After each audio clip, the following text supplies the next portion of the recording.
یہ کہتے ہیں کہ اگر ایک عام آدمی ہے جو صرف کچھ سن کر مسائل سن لیتا ہے پھر بیان کر دیتا ہے، اسے علامہ لکھنا کیسا ہے؟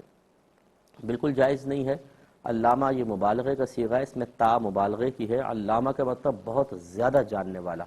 ہمارے ہاں تو ہر ایک کو علامہ کہہ دیتے ہیں، بہت زیادہ جاننے والا۔ تو یہ علامہ کا لفظ جو ہے یہ علماء کے ساتھ ہی مخصوص ہے، اور جو واقعی وسیع معلومات رکھتے ہوں۔ اس سے بڑھ کر پھر مفتی کا درجہ ہوتا ہے، کہ یعنی لفظ مفتی جو ہم استعمال کرتے ہیں، جو آج مفت میں استعمال ہو رہا ہے، بالکل جو چاہتا ہے فوراً اپنے نام کے ساتھ پہلے مفتی لکھ لیتا ہے، اور مسائل بتانے کا شعور بھی نہیں ہوتا ہے۔ رمضان میں خاص طور پہ بہت سارے اس طرح کے لوگ آپ کو چینلز پہ نظر آئیں گے، مختلف جگہ بیٹھے ہوئے، جو مفتی سے کم درجے پہ تو راضی ہونا ان کی شان کے خلاف ہے بہت بڑا، اور وہ مسائل ایسے ایسے بیان کر رہے ہوتے ہیں کہ ہم جیسا آدمی جب سنتا ہے تو کانوں کو ہاتھ لگاتا ہے۔ غلط قسم کے مسائل لوگوں کو گمراہ کر رہے ہوتے ہیں۔ ایک چھوٹی سی جھوٹی اور عارضی عزت حاصل کرنے کے لیے انسان بضا اوقات اس طرح مرکز نگاہ بننے کی خاطر القابات لکھ لیتا ہے، لیکن اسے احساس نہیں ہوتا کہ وہ اعلانیہ طور پہ جھوٹ بول کر کس قدر بڑا گناہ کر رہا ہے۔ تو جب آپ علامہ کسی کو کہیں گے تو ہمارے ہاں اکثر چونکہ یہ علامہ کا لفظ علماء کے لیے استعمال ہوتا ہے، لوگ سمجھیں گے عالم ہے، عالم ہے تو وہ آ کے کویسچن کریں گے، پھر یہ بہت ہی مشکل ہوتا ہے۔ یہ ہماری انا جو ہوتی ہے نا، یہ اس بات کو گوارا نہیں کرتی کہ کوئی کویسچن کرے تو ہم کہیں جی مجھے نہیں معلوم، اندر سے آواز آتی ہے بھائی کچھ بھی کہہ دے اپنی عزت بچا لے، تو انسان کچھ بھی ٹھوکا ٹھاکے لگا دیتا ہے۔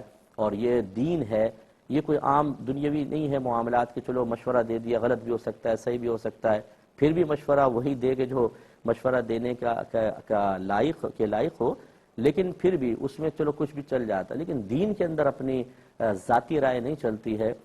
نبی کریم صلی اللہ علیہ وسلم نے ارشاد فرمایا کہ جو قرآن میں اپنی ذاتی رائے سے کچھ کہے، اگر صحیح بھی کہا تو اس نے غلط کہا۔ یعنی اتنی سختی ہے قرآن یا حدیث کے معاملے میں، بہت ہی احتیاط کرنی چاہیے۔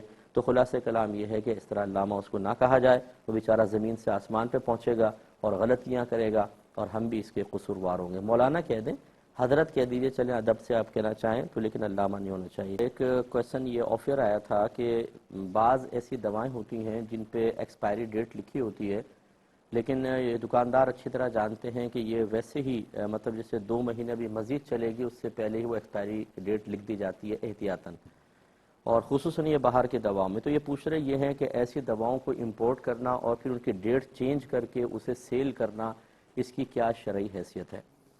اور اسی طرح انہوں نے پوچھا ہے کہ ایسی دوائیں ذاتی استعمال میں لینے کی کیا شرعی حیثیت ہے؟ دیکھیں، اگر کسی طرح یہ کنفرم ہو جاتا ہے کہ یہ دوائیں ابھی 2-3 مہینے مزید چل سکتی ہیں، ویسے ہی کمپنی نے احتیاطاً پہلے ایکسپائری ڈیٹ اس پہ لکھ دی ہے، تو اپنے ذاتی یوز میں تو اس میں کوئی حرج نہیں ہے، ہم کر سکتے ہیں۔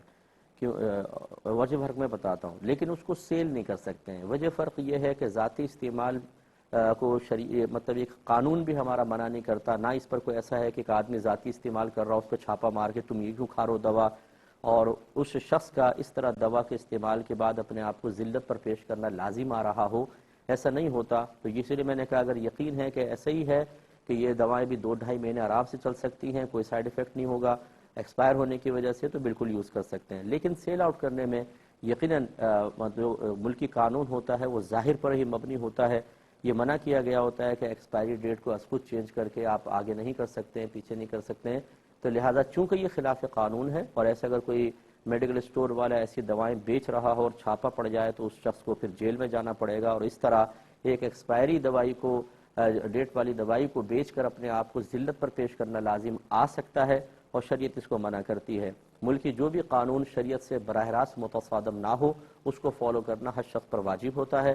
اسی طرح اپنے آپ کو مظنہ تہمت پر پیش کرنا، اپنے آپ کو ذلت پر پیش کرنا حدیث میں منع ہے، اور یہ تمام چیزیں یہاں پر آ رہی ہیں، تو اس لیے اس کو بیچنے کی شرعاً بالکل اجازت نہیں ہوگی، بیچیں گے تو گناہگار بھی ہوں گے۔